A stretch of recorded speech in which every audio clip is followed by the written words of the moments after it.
حضرت علی رضی اللہ تعالیٰ عنہ کا ایک لقب ہے ابو تراب۔ ایک دن حضرت علی رضی اللہ تعالیٰ عنہ مسجد کی دیوار کے پاس زمین پر آرام فرما رہے تھے کہ آپ کی پیٹھ مبارک پر مٹی لگ گئی۔ اتنے میں حضور صلی اللہ تعالیٰ علیہ وآلہ وسلم مسجد میں تشریف لاتے ہیں۔ حضرت علی کو زمین پر لیٹے ہوئے دیکھ کر آپ کو اٹھایا۔ آپ کی پیٹھ انور سے آپ نے ہاتھ مبارک سے مٹی جھاڑتے ہوئے فرمایا کہ اے مٹی والے یعنی اے ابو تراب اٹھ بیٹھو۔ حضرت علی کو حضور صلی اللہ تعالیٰ علیہ وآلہ وسلم کے منہ سے ابو تراب کا لفظ کچھ ایسا پسند آیا کہ آپ کو اپنے اصلی نام سے زیادہ یہی نام پسند آنے لگا۔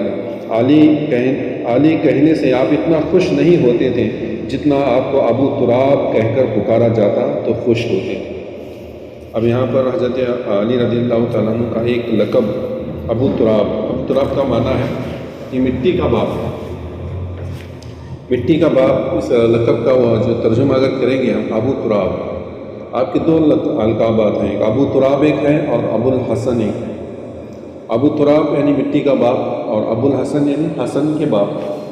تو سیدہ فاطمہ الزہرا رضی اللہ تعالیٰ عنہ جب بھی حضرت علی کو بلاتی تھی تو ابو الحسن کہہ کر پکارتی تھی، اے حسن کے ابا، اس نام سے آپ کو پکارتی تھی۔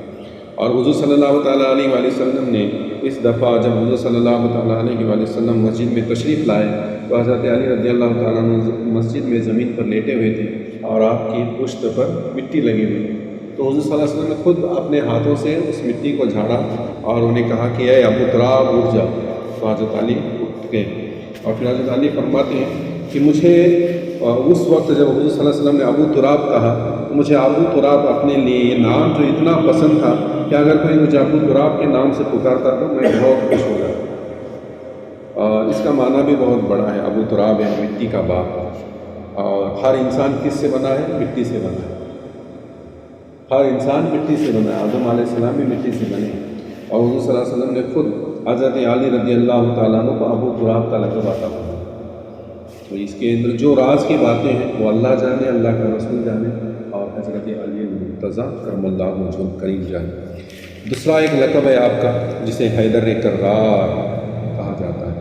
حیدر کرار کا مطلب کیا ہے؟ حیدر کہتے ہیں شیر کو، اور حیدر کرار اس شیر کو کہتے ہیں جب ایک بار شکار کو دیکھ لے تو شکار کیے بغیر واپس نہیں ہوتا، پلٹ کر حملہ کرتا ہے۔ کتنا بھی بڑا وہ شکار ہو یا دو شیروں میں مقابلہ ہونے لگے تو حیدر کرار اس شیر کو کہتے ہیں جو پلٹ کر حملہ کرے اور یہاں تک کہ جیت کر واپس لوٹے یا اپنی جان گنوائے۔ تو حضرت علی رضی اللہ تعالیٰ عنہ کو یہ لقب ہے حیدر کرار، یعنی پلٹ کر حملہ کرنے والا۔ اور اس کے بعد جو آپ کو اور بھی بہت سارے القابات ہیں، اس میں سے ایک لقب یہ بھی ہے کہ آپ کو اسد اللہ و اسد الرسول کہا جاتا ہے۔ اسد اللہ و اسد الرسول کا معنی ہے اللہ اور اللہ کے رسول کے شیر۔ اللہ اور اللہ کے رسول کے شیر، یہ لقب حضرت علی کو ہے اور بہت دنوں تک یہی لقب حضرت علی رضی اللہ تعالیٰ عنہ کو ہی ہے۔ اس کے بعد نہ کوئی اللہ اور اللہ کے رسول کا شیر نہیں ہوا۔ یہ دوسرے ہیں، پہلے کون تھے؟ پہلا لقب جو ملا اسد اللہ و اسد الرسول، یعنی اللہ اور اللہ کے رسول کا شیر ہونے کا سب سے پہلا لقب جو ملا وہ حضرت حمزہ رضی اللہ تعالیٰ عنہ حضور صلی اللہ علیہ وسلم کے چچا ہیں جو جنگ احد میں شہید ہوئے۔ تو اس کے بعد یہ لقب جو ہے حضور صلی اللہ علیہ وسلم نے حضرت علی کو عطا فرمایا۔ تو تب سے لے کر آج تک وہی ہے اللہ اور اللہ کے رسول کے شیر۔ تو الگ الگ الفاظات میں شیر خدا کہا جاتا ہے، شیر یزداں کہا جاتا ہے۔ علامہ اقبال تو فرماتے ہیں کہ مسلم اول شاہ مرداں علی اور شیر خدا یزداں لقب وہ استعمال کرتے ہیں۔ یہ بہت بڑے اشعار بھول گیا میں۔ یزدہ کا بھی معنی شیر کا ہوتا ہے، اور شیر یزدہ اللہ کے شیر کا لقب جو ہے حضرت علامہ اقبال نے اس القاب سے آپ کو یاد کیا۔ تو یہ حضرت علی المرتضیٰ کرم اللہ وجہہ الکریم کے کچھ القابات تھے جو میں نے آپ کے سامنے بیان کیے۔ تو ایک کرامت جو ہے حضرت علی رضی اللہ تعالیٰ عنہ کی میں آپ کے سامنے بیان کرتا ہوں کہ ہمارے دل میں حضرت علی رضی اللہ تعالیٰ عنہ کی محبت بڑھ جائے۔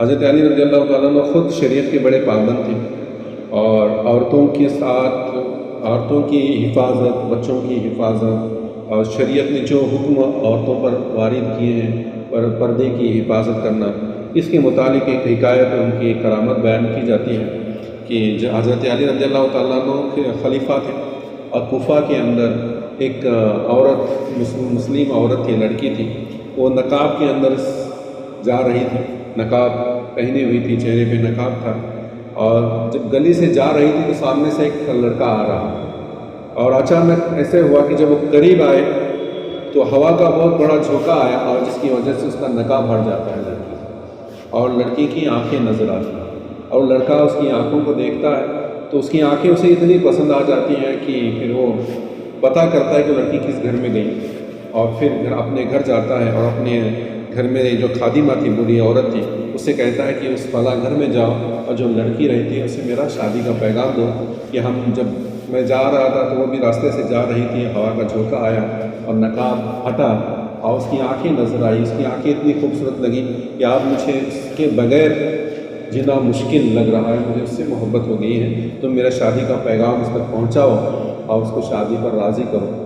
وہ عورت جاتی ہے، دروازہ کھٹکھٹاتی ہے، صرف عورت کو جب ملتی ہے وہ لڑکی تو کہتی ہے کہ میں فلاں گھر سے آئی ہوں، میرا مالک ہے اور اس نے تمہیں دیکھ لیا ہے، تمہاری آنکھوں کو دیکھا ہے اور تمہاری آنکھوں کا وہ دیوانہ ہو گیا ہے۔ وہ کہنے لگی تمہارا جو مالک ہے مجھے جانتا ہے؟ وہ کہنے لگی نہیں جانتا تو پھر اس نے پیغام کیسے بھیجا؟ تو وہ سارا معاملہ سناتی ہے کہ تم راستے سے جا رہی تھی، تم نقاب پہنے ہوئی تھی، ہوا کا جھونکا آیا اور تمہارا نقاب ہٹا، تمہاری آنکھیں نظر آئی، تو اس نوجوان کو تمہاری آنکھیں پسند آ گئیں اور تمہاری آنکھوں پر عاشق ہو گئے۔ یہ سننے کے بعد وہ عورت جو ہے اپنے گھر جاتی ہے، اپنے کمرے میں جاتی ہے اندر، تم رکو، تمہارے پیغام کا جواب لے آتی ہے، اندر جاتی ہے اور چھری لے کر اپنی آنکھوں کو چھری سے نکال کر ایک تھال میں نکال کر لاتی ہے، اس عورت کے ہاتھ میں دے دیتی ہے اور کہتی ہے کہ تمہارے مالک کو میری آنکھیں پسند آ گئی تو یہ لے جاؤ تمہارے مالک کو دے دو۔ وہ بوڑھی عورت دیکھتی ہے جب اس کے چہرے سب لہو لبان ہو چکا ہے اور اس کو کہتی ہے کہ تم نے کیا کر دیا، اپنی ہی آنکھیں پھوڑ دی، تم سے کیا قصور ہوا تھا جو تم نے اپنی آنکھوں کو توڑ دیا؟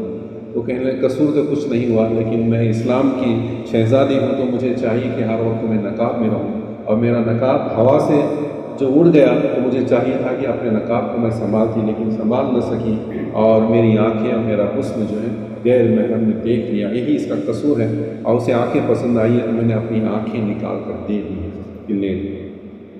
تو آنکھیں اس طرح اس لڑکی نے اپنی آنکھوں کو ضرر پہنچائی، اور یہ بات جب حضرت علی رضی اللہ تعالیٰ عنہ تک پہنچی تو حضرت علی رضی اللہ تعالیٰ عنہ کو اس لڑکی کی ادا اتنی پسند آئی کہ اسلامی لڑکی کو اپنے نقاب کا، اپنے برقعے کا، اپنے پردے کا جو احترام کرنا چاہیے، اس لڑکی نے اس کا حق ادا کر دیا۔